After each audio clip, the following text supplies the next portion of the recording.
al 20, la palabra del Señor dice así: después que Juan fue encarcelado, vino Jesús a Galilea predicando el Evangelio del reino de Dios, diciendo: el tiempo se ha cumplido y el reino de Dios se ha acercado.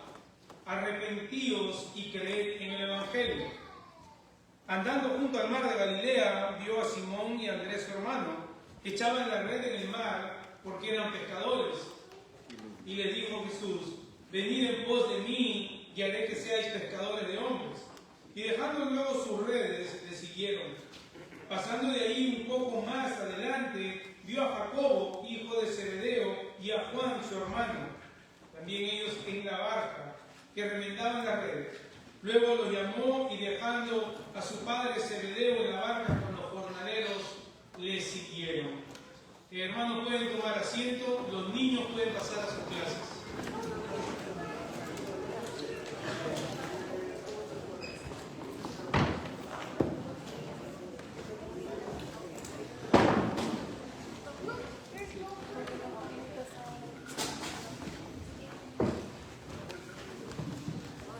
Dios ayuda a nuestras hermanas que dan la clase a los niños.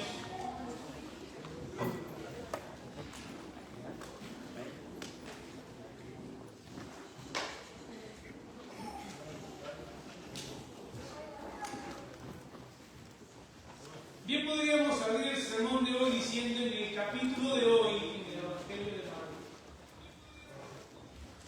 casi como narrando una película que se mueve rápido de escena en escena. Pero antes de movernos a la siguiente escena que nos presenta estos versículos, quería compartir un poquito de lo que hablábamos con unos hermanos acerca del sermón de la semana pasada, el martes, que estuvimos reunidos. Y recordábamos cómo habíamos visto al Mesías siendo obediente, al Mesías siendo aprobado y al Mesías siendo probado. Y en esa escena en particular nos puede llevar un poquito a la confusión y es necesario aclarar. Quizás no tenemos claro algunos detalles importantes acerca de la persona de Cristo. Por algún tiempo escuché a muchos predicar de un Cristo con la posibilidad de poder caer en tentación y pecar. Y el Padre repentinamente armando un plan B para rescatar al hombre, porque estaba dentro de las posibilidades. Y déjenme decir, hermanos, categóricamente que Cristo, el Verbo hecho hombre, el Verbo encarnado, el ungido de Dios, era incapaz de pecar. No había en él atracción alguna, ni la inclinación hacia el pecado como nosotros. Amén. Se hizo hombre como uno de nosotros, pero era el Cordero de Dios que quita el pecado del mundo, sin mancha alguna por el pecado, ni la naturaleza caída que hemos heredado de Adán. Si hubiera habido en Jesús alguna capacidad para pecar, no habría sido sin mancha.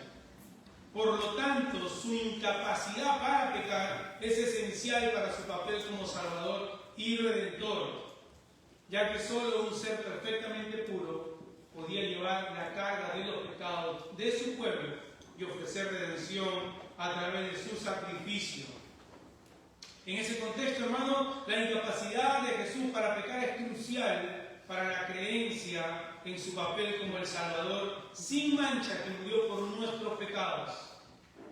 Ahora, esto de ninguna manera resta la severidad y la ferocidad con la que Satanás quiso tentarlo. Por eso la palabra misma nos dice que Él se compadece de nosotros. Fue tentado en todo, mas nunca pecó. Él resistió toda tentación que el enemigo muy sutilmente, así como Adán, le lanzó. Algo que aclarar, Él tampoco luchó en contra del pecado, hermanos. Porque el pecado es el resultado de las pasiones desordenadas en nuestro corazón. Solo después de esa escena de victoria, es en donde queda sentado sin lugar a dudas que Él es quien puede sustituirnos de manera satisfactoria. Es ahí cuando vemos ya el progreso de su ministerio público. El Evangelio de Lucas nos dice lo siguiente después de la tentación. Y Jesús volvió en el poder del Espíritu a Galilea y se difundió su fama por toda la tierra alrededor. Juan Bautista en el Evangelio de Juan dice: el Padre ama al Hijo y ha entregado todas las cosas en sus manos. Es así que con este poder y autoridad entramos a los versículos que siguen este pasaje. Y vemos ahora el despliegue de esa autoridad para hacer lo que vino a hacer. Vino Jesús a proclamar el Evangelio y a llamar a pecadores para sí mismo. Y debemos ver que es lo que quiere Marcos. Marcos quiere que tengamos esto en consideración: la autoridad del Mesías y cómo responden los hombres a los cuales Él llama con un llamamiento poderoso y con autoridad. Y vamos a ver tres aspectos acerca de la autoridad del Mesías, que es el título del sermón de hoy. En los versículos 14 y 15 vamos a ver la autoridad para proclamar el Evangelio. La autoridad para proclamar el Evangelio, versículos 14 y 15. Versículos 16 y 17, la autoridad para llamar a pecadores. También el 19 y el 20. La autoridad para llamar a los pecadores, y finalmente veremos la respuesta de los pecadores ante su autoridad, versículo 18. Vayamos en oración, hermanos, para que el Señor, por medio de su palabra, que es suficiente para nuestro crecimiento, nos hable hoy por medio de su Espíritu, y así podamos aplicar estas verdades a nuestro corazón. Amado Padre, te damos gracias, Señor, que tu palabra libremente el día de hoy puede ser predicada, puede ser expuesta. Ayúdanos, Señor, con nuestras limitaciones, que no sean nuestras propias limitaciones tropiezos, Señor, para que cada palabra que sea aquí expuesta sea administrada por tu Espíritu en nuestros corazones. Señor, obra para edificación de tus hijos y obra para conversión de aquellos que están aquí, que quizás aún no te conocen. Ayúdanos, Señor, ayúdame en mi debilidad, Señor. No soy digno de estar aquí, Padre. Eres tú quien va a alimentar a tu pueblo. Cristo Jesús. Amén. El escenario con el cual Marcos abre esta sección nos podría dejar medio perplejos o quizás con más preguntas que respuestas. Marcos no entra en mucho detalle, solo nos deja saber que Juan ha sido llevado preso. Él dice: después que Juan fue encarcelado. Esta declaración nos puede dejar con incógnita: ¿qué fue lo que le sucedió a Juan? El hombre iba tan bien. De un momento a otro desaparece de la escena. El Evangelio de Mateo sí nos dice más adelante que Juan fue encarcelado por orden de Herodes, ya que Juan lo confrontaba por el pecado de Herodes de haberse metido con la esposa de su hermano, que a la vez era su sobrina. Marcos no va a entrar en ese detalle. Como hemos dicho, Marcos se mueve rápidamente en su Evangelio para presentarnos al Hijo de Dios y al siervo sufriente, a lo que Él vino a hacer. Entonces, ya saliendo Juan de la escena, las cámaras rápidamente giran a la persona de Jesús. Recordemos que Juan ya no saldría libre. Es ahí, en la cárcel, donde Juan mismo, Juan Bautista, enfrenta momentos de duda. Él mismo manda a sus discípulos a preguntarle a Jesús: ¿eres tú realmente que esperábamos? Pero también notemos la brevedad de su ministerio. Él vino a hacer lo que tenía que hacer. Y el mismo Jesús dijo que no había hombre nacido de mujer en el mundo como Juan. Para nosotros, por lo contrario, muchas veces queremos más protagonismo a veces que Juan Bautista. Pero al ver su vida y la brevedad de su ministerio, hermanos, eso nos debe llevar a una reflexión. Nos debe llevar a la reflexión cuando estamos tan preocupados por la aprobación de las personas. Tan preocupados que nos comparamos con otros. Estamos tan preocupados en buscar el protagonismo. Servimos muchas veces para ser notados por los demás. Por lo contrario, debemos hacer como Juan hizo. Menguar a nosotros mismos, morir al yo para que Cristo crezca en nosotros y poder reflejar su carácter. Amén. Ese carácter que está siendo formado en cada uno de nosotros, que somos de Él. Así que volviendo al texto, para no apartarnos mucho de lo que está pasando.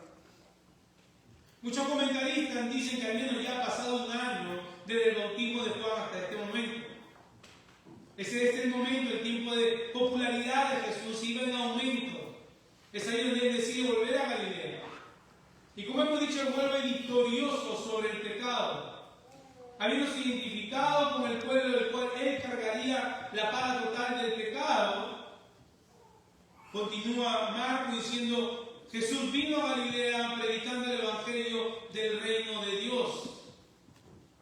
Claramente, la intención de Marcos es dejarnos saber cuál era la prioridad de Jesús.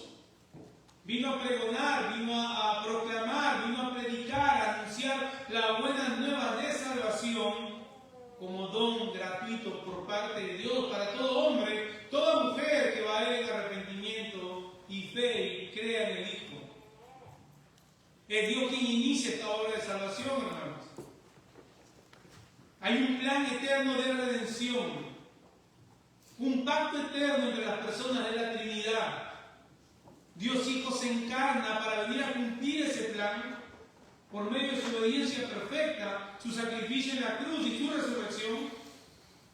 Él es el sacrificio perfecto por los pecados de su pueblo. Y es por medio de su sangre que somos lavados de todo pecado, pasado, presente y futuro. Y es el Espíritu Santo quien hace efectiva esa obra en los hombres que están esclavos de sus propios pecados, muertos en su delito, y el Espíritu Santo los regenera trayéndolos a vida. Entonces vemos que Jesús viene como Mesías con toda autoridad para proclamar el Evangelio. Las buenas nuevas. Es necesario notar, hermanos, que sin la victoria en la tentación en el desierto no hubieran habido buenas nuevas que predicar. Si Cristo hubiera fallado como Adán falló, su anuncio no tendría ninguna importancia. No habría esperanza alguna. Pero como Él fue victorioso, estas buenas nuevas son verdaderamente buenas nuevas. Ahora, ¿qué incluyen estas buenas nuevas que Jesús iba predicando? Y Marcos nos dice lo que incluía el discurso de Jesús. Y podemos ver quizás 4 ingredientes o 4 aspectos del discurso que Jesús daba. El tiempo se ha cumplido, el reino de Dios se ha acercado, arrepentidos, creen en el Evangelio. Así que Jesús tiene toda la autoridad para anunciar estas cosas. El tiempo se ha cumplido ya. Ya las profecías de la Escritura que anunciaban su llegada han llegado a su cumplimiento en Él. Han sido completamente satisfechas. Él es el cumplimiento total y supremo de todo el Antiguo Testamento. Pablo mismo, cuando le escribe a los Gálatas, escribe y dice: cuando vino el cumplimiento del tiempo, Dios envió a su Hijo, nacido de mujer y nacido bajo la ley. Jesús mismo, cuando leyó el libro del profeta Isaías, dijo: el Espíritu del Señor está sobre mí, porque me ha ungido para anunciar el Evangelio a los pobres. Me ha enviado para proclamar libertad a los cautivos y la recuperación de la vista a los ciegos, para poner en libertad a los oprimidos, para proclamar el año favorable del Señor. Y dice, continúa Lucas diciendo que cuando cerró el libro, lo devolvió al asistente y se sentó, y los ojos de todos en la sinagoga estaban fijos en él. Y él comenzó a decirles: hoy se ha cumplido esta escritura que han leído. Amén. No hay necesidad de esperar más. El tiempo en que la simiente de la mujer apareciera para reconciliar con Dios por medio de Cristo a todos aquellos a que iban a ser salvos ha llegado a su cumplimiento. El tiempo ha llegado a su cumplimiento y el reino de Dios se ha acercado. Dice. El reino de Dios ha sido inaugurado con la encarnación de Cristo, por medio de su muerte, por medio de su vida, por medio de su resurrección. Ahora, este reino no es como el de los hombres, no es como el reino que los hombres esperaban. Su autoridad de este reino se rige en el corazón de los hombres. Este reino tiene que ver con la relación personal de Dios con el creyente. Este reino se acerca por medio de Cristo. Es el reino del cual nosotros, la iglesia, tiene su ciudadanía. El comentarista William Hendrickson dice respecto a este texto: lo que Jesús está diciendo es que el reinado de Dios comenzaría a hacerse sentir en los corazones y vida de la gente, trayendo arrepentimiento y fe para empezar a vivir para la gloria de Dios. Ahora, muchos han malinterpretado o manipulan la idea de la realidad del reino de Dios para hacerles creer a las personas que eso quiere decir que en el aquí y en el ahora podemos vivir nuestra mejor vida ahora. Que ahora debemos vivir como reyes y como reinas, reclamando toda bendición material y física porque estamos en el reino de Dios. Muchas personas, falsos maestros, que proclaman el evangelio de la prosperidad, que es un falso evangelio, dicen estas cosas. Pero vemos que el reino de Dios, más que un lugar específico, es un evento que toma lugar cuando Dios interviene, y Él ha intervenido por medio de Cristo. El reino está cerca no significa ya está llegando. Significa que físicamente está cerca en la persona de Cristo. Porque Él es el rey del reino. Pero aún aguardamos su consumación máxima. Está presente, pero aún no. Estamos aguardando ese día que el Señor regrese. Pero este es el llamado con el cual los hombres son confrontados. El reino está cerca. Es cuando un pueblo le declaraba la guerra a otro pueblo, mandaba un emisario. Decía: miren, estamos a punto de invadir. ¿Se rinden? Si las personas se rendían, entonces ese rey que iba a invadir actuaba con bondad. Este reino está cerca. Arrepiéntanse, por eso el llamado. Así que con este llamado los hombres son confrontados. El reino se ha acercado, está cerca porque el rey ya está aquí. Todo lo que se ha dicho de él ha llegado a su llenura total. Ahora, quizás las personas se escuchaban y miraban a su alrededor, ¿verdad? Y decían: ¿dónde está ese rey? ¿Dónde están los caballos, los soldados, las armas? ¿Por qué no están desfilando como prisioneros aquellos que nos oprimen? ¿Por qué no están siendo expulsados? O quizás se preguntarían: ¿cómo puedo ser parte de ese reino? Quizás se preguntarían en palabras como lo dijo el carcelero de Filipo: ¿qué debo hacer para ser salvo?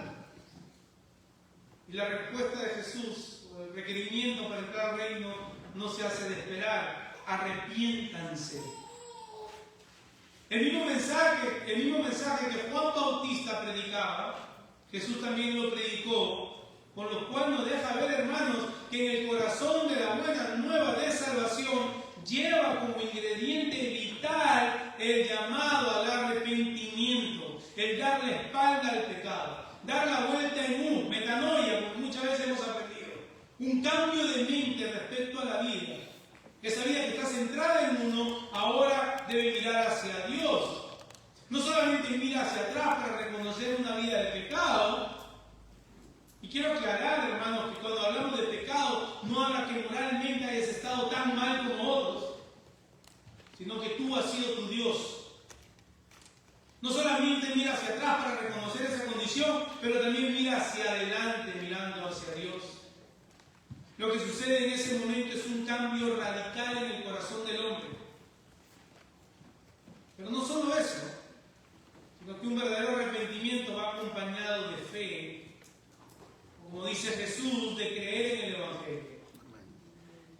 En palabras del Catecismo de Heidelberg dice: la verdadera fe no es solo un conocimiento indefectible por el cual tengo por cierto todo lo que el Señor nos ha revelado en su palabra, sino también una verdadera confianza que el Espíritu Santo infunde en mi corazón por medio del Evangelio. Amén.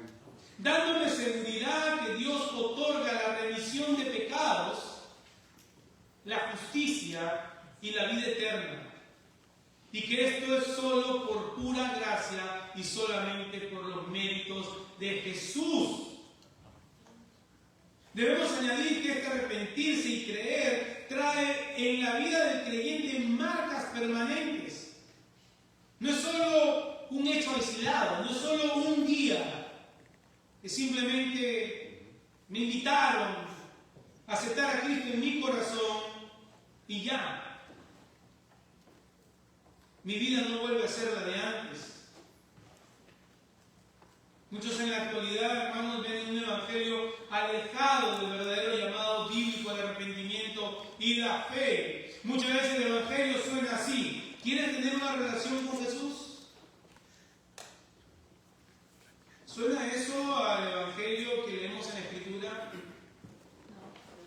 Solo pasa al frente y repite esta oración detrás de mí o después de mí. Eso no es un evangelio bíblico, hermanos. Y esto puede incomodar a muchos, pero tenemos que ser bíblicos a la hora de llamar a los pecadores al arrepentimiento y a la fe. No debemos tener temor al hombre, debemos tener temor a Dios. Porque nos hemos apartado tanto del evangelio bíblico. Y por eso tenemos iglesias llenas, hermanos. Llenas, pero que solo están llenas para llenarse el vientre. Basta con escuchar, y lo digo con dolor, hermano, no con ninguna satisfacción.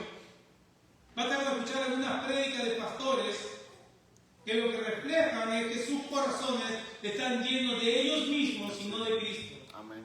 Así es. Quieren ser relevantes, quieren ser coaches, ¿no? Como ahora le dicen, para que sean apreciados y sean exaltados, y Cristo es solo una añadidura al final de su discurso, mal llamado sermón. Es solo una añadidura. Es solo invita a Cristo a tu corazón. Hermano, déjeme decirle que un sermón, yo no sé si esto lo leí o fue que se me ocurrió. Lo más claro es que lo leí. Un sermón sin Cristo es un sermón del mismo infierno. Un sermón sin Cristo no salva a nadie, no convence a nadie de su condición perdida, de la miseria de vivir abrazando su pecado y alejado de Dios. Y por eso Cristo no es visto como lo que es el Cordero de Dios que quita el pecado del mundo. Sin distinción étnica o cultural, sin distinción social, que puede ser el médico más de renombre del mundo y haber descubierto la cura para muchas cosas. Y puede ser el borracho de la esquina. Ambos, sin Cristo, completamente perdidos. Cristo es suficiente para cubrir el pecado de todo aquel que va a Él. Amén. Así es que este Mesías tiene la autoridad para proclamar el Evangelio. Tiene autoridad porque su victoria en el desierto le da la autoridad para proclamar las buenas nuevas de salvación, porque efectivamente son buenas nuevas de salvación. El tiempo se ha cumplido, huyan de este siglo malo, Dios ha intervenido por medio de Cristo. Él ha traído consigo el reino de Dios y la respuesta del hombre solo puede ser arrepentimiento y fe. Muchas veces, y oro por estas personas, a lo largo de haber compartido el Evangelio, muchos dicen, lo estoy pensando. ¿Qué hay para pensar? ¿Qué hay para pensar ante el gran ofrecimiento de Cristo? Venid a mí, todos los que están cansados y trabajados, y yo los haré descansar. ¿Qué hay para pensar referente a tu condición fuera de Cristo delante del Señor? Debería haber llanto amargo, hermano, y amigos que nos acompañan. Pero también vamos a ver que su autoridad no solamente es para proclamar el Evangelio, también tiene autoridad para llamar a los pecadores. Dice, mientras caminaba junto al mar de Galilea, vio a Simón y a Andrés, hermano de Simón, echando una red en el mar porque eran pescadores. Pecadores también, pero pescadores. Jesús les dijo, vengan conmigo y yo haré de ustedes pescadores de hombres. Ahora, este no era el primer contacto que estos hombres habían tenido con Jesús. El Evangelio de Juan nos dice que aproximadamente un año atrás, dos de los discípulos de Juan Bautista comenzaron a seguir a Jesús y uno de ellos era Andrés, hermano de Pedro. Al otro no se le menciona, Pero a partir de ahí comienzan a seguir a Jesús. Y quizás impresionados ya por cómo Jesús enseñaba, había ya para ese entonces, había expulsado a los mercaderes y a los cambistas ya del templo. Ya había estado en la boda de Caná. Había convertido el agua en vino en esa boda. Pero en esta escena sucede algo distinto. En esta escena vemos un llamado personal y efectivo de Jesús a estos discípulos, con la autoridad que Él tiene.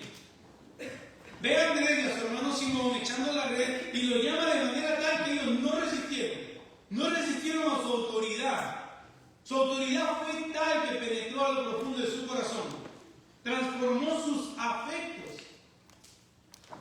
Ellos eran pescadores, llamaban su vocación, pero el llamado de Cristo fue irresistible. Notemos, hermanos, que Cristo llama aquí a hombres simples, de los cuales la sociedad no espera mucho. Y Pablo nos recuerda en su primera carta a los Corintios que así es en la realidad de la iglesia.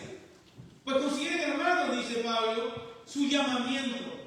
No hubo muchos sabios conforme a la carne, ni muchos poderosos, ni muchos nobles, sino que Dios ha escogido los necios del mundo para avergonzar a los sabios. Y Dios ha escogido lo débil del mundo para avergonzar a lo que es fuerte. También Dios ha escogido lo vil y despreciado del mundo, lo que no es, para anular lo que es, para que nadie se jacte delante de Dios. Para que nadie diga, yo siempre fui bueno. Yo siempre fui buena. Yo recuerdo desde pequeñito cómo yo seguía a Jesús. A estos hombres simples, como tú y como yo, los que estamos aquí sentados, Jesús le dice, vengan conmigo. Ahora sucede algo que Marcos no nos lo muestra. Marcos nos muestra el resultado del llamamiento. Pero si vamos al Evangelio de Lucas, hay todo un diálogo entre Simón, que es Pedro, y Jesús. Ahora creo que muchos podemos recordar cuando Jesús le dice a Simón que lanzara las redes. Simón le dice a Jesús que toda la noche han tratado de pescar, pero no habían conseguido nada. Pero como tú me lo pides, maestro, le dice, así lo haremos. Ellos tiran las redes y los peces eran tantos que se rompían las redes. Ahora, ¿qué hizo Simón? Simón cayó de rodillas a los pies de Jesús, diciendo, apártate de mí, no maestro, sino Señor, Curios, que es Adonai en el Antiguo Testamento, pues soy hombre pecador. El reconocimiento de quién era Jesús, no solo un maestro, sino Señor, digno de adoración. ¿Ven la postura de Pedro? De rodillas, reconociendo quién era Jesús, su poder y su autoridad, aún sobre los peces. Por ahí un predicador dice de esta historia que los peces, al escuchar el llamado de Jesús para que suban a la red, decían, yo voy primero, yo voy primero. En esa misma escena estaba Jacobo, juntamente con su hermano Juan, y al ver esto quedaron igual que Pedro y su hermano Andrés. No teman, dice Jesús, yo los haré pescadores de hombres. El llamado de Jesús es irresistible, pero no porque nos lleva en contra de nuestra voluntad. Algunas personas dicen, nadie viene pataneando a Jesús sin querer ir a Jesús. Él reordena nuestra voluntad. Reordena nuestros afectos.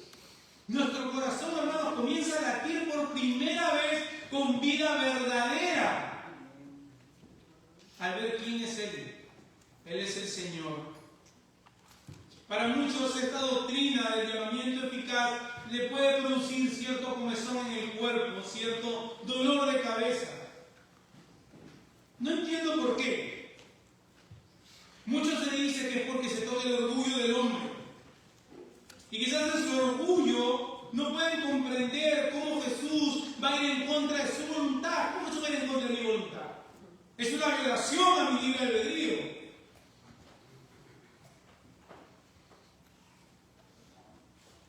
Para mí es un gran alivio, hermanos, que el Señor haya ido en contra de mi libertad para pecar, para darme vida verdadera.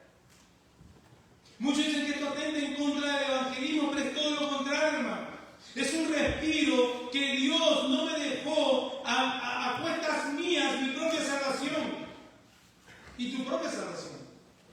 Qué gran confort es, hermanos, saber que cuando andábamos ciegos, perdidos, muertos en nuestras pasiones, Él nos encontró. Y no fue un choque casual, como a veces dice que cruzando dos esquinas se chocaron. No fue que Él me encontró a mitad del camino y se compadeció de mí al ver que yo lo buscaba. No es que estaba ciego buscándolo. Entonces dijo, pobrecito, ¿no? Lo voy a ayudar porque me está buscando y si no le digo por aquí es... No, hermano, de ninguna manera. Él nos encontró porque nosotros huíamos de Él. Yo huía de Él. Y estábamos perdidos. Él salió a nuestro encuentro y Él fue quien nos cargó en sus hombros. Él fue quien nos limpió nuestras heridas. Y al encontrarnos, pues nos llamó. Y no solo nos llamó como quien alguien llama tímidamente, como que alguien invita, ven, pues si quieres, mira, ya el camino está hecho por mí. Nos llamó con poder. Las escamas de nuestros ojos se cayeron. Nuestro corazón latió por primera vez. Cristo se hizo hermoso en nuestra vida, hermanos. Se hizo bello, se hizo irresistible. Su llamado fue: ven, ven aquí, sal fuera, no temas. Y mientras nosotros caídos, hermanos, solo podíamos reconocer nuestra condición de pecado. Cuán glorioso es el Señor, hermanos. Nos llamó por nuestro nombre. A mí, a ti y a cuanto pecador Él ha venido a dar vida eterna. Y qué alivio saber, hermanos, que Él no es la caricatura que nos quiere vender de un caballero, sino que como verdadero Señor y verdadero Salvador nos llama efectivamente e irresistiblemente. Entonces ahora cuando compartimos el Evangelio, sabiendo que es Él quien llama, nosotros debemos permanecer fieles al mensaje y descansar, que Él va a hacer lo que ni tú ni yo podemos hacer. Ya no hay que presionar a nadie, hermanos, para que se rindan ante el Evangelio. ¿Dónde quieres ir? ¿Al cielo o al infierno? Eso es claro. No quiero ir al cielo. Bueno, repite nomás. No, hermanos. Ya no tenemos que caer en técnicas humanas. Ahora lanzamos la red. Él llama a los peces suben. Nosotros tenemos que permanecer fieles en la proclamación del Evangelio. Él nos ha llamado a ser pescadores de hombres, hermano. No a cambiar la naturaleza de los hombres. Versículo 18 dice: dejando al instante las redes, ellos lo siguieron. Juan y su hermano Jacobo hicieron lo mismo. Mira el versículo 20, ellos dejando a su padre Zebedeo en la barca con los jornaleros se fueron con Jesús. Esta es la respuesta ante la autoridad de Jesús. La respuesta inmediata por parte de aquellos que son llamados por Él.